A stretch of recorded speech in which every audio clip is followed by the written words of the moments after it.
मो ना सुज्ञानी महापात्र मु नाट्यसूत्र रिसर्च पब्लिक चैरिटेबल ट्रस्ट अध्यक्षा अटे।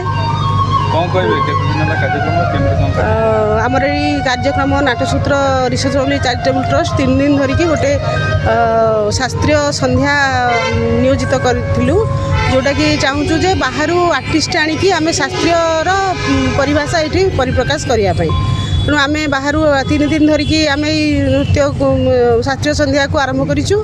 ए प्रथम दिन में आमर ओडिसी कार्यक्रम रही है। द्वितीय दिन में आमर आसाम कथक डांसर आसते मेघरंजनी मेधी और मणिपुर आसते मणिपुर आर्टिस्ट मैंने आउ भारतनाट्यम नाच करुले आमर कलकत्ता आसते सम्राट दत्त।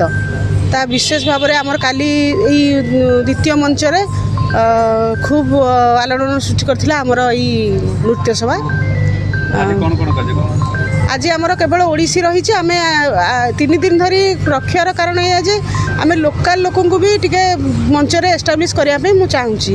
तेणु आज केवल कटक पिलांकर थिला गोटे नारायण पांडे पुरी डांस एकाडेमी गुरुजी नारायण पांडे से मोर सहपाठी थे। आम जो ओडिसी नृत्य शिखुलु तेणु मुझे गोटे विशेष सुजोग ये देवाक चाहूँगी। तो सी आज आसिक परिवेशन कर ओडिसी नृत्य आ बाकी मोर छोट भौणी 2 जन कर ग्रुप कर नृत्य मंडल एवं नृत्य मयूरी अनुष्ठान भी आज परिवेशन रही से ओडिसी नृत्य ही परिवेशन।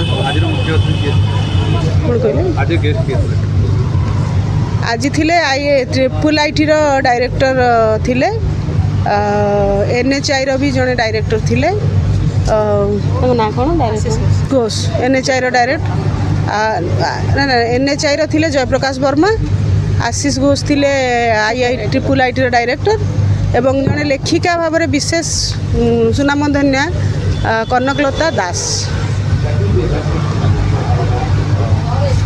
ओडिसी नृत्य समाज को कौन बार्ता रहे? ओडिसी नृत्य एक शास्त्रीय नृत्य अटे। ताहा धीरे धीरे आमर आजिकाली पिला माने सहजे ओडिसी नृत्यर शिक्षा करे शास्त्रीय नृत्य शिक्षा करिया हेले तार गोटे बेसिक शिक्षा रही जोटा कि आजिकाली पिला से कष्ट करिया चाहूना। तेणु आम समस्ते मॉडर्न के फोक एमती करिया चाहूँ ठीक अच्छे ताहा करतु किंतु ता भितर शास्त्रीयता बजाई रखापी आम चाहूँ यही सब शास्त्रीय संध्या करी पिला मानू आकर्षण करूँ जे शास्त्रीय नृत्यर केते मर्यादा आमर भारत नुहे देश विदेश रही। तेणु यही वार्ता देवाक चाहूँ जे शास्त्रीय नृत्य शिखिले तुम अंग शुद्धता तुम केवल शास्त्रीय नृत्य शिखिले ही तुम सब प्रकार नृत्य कर। तेणु गोटे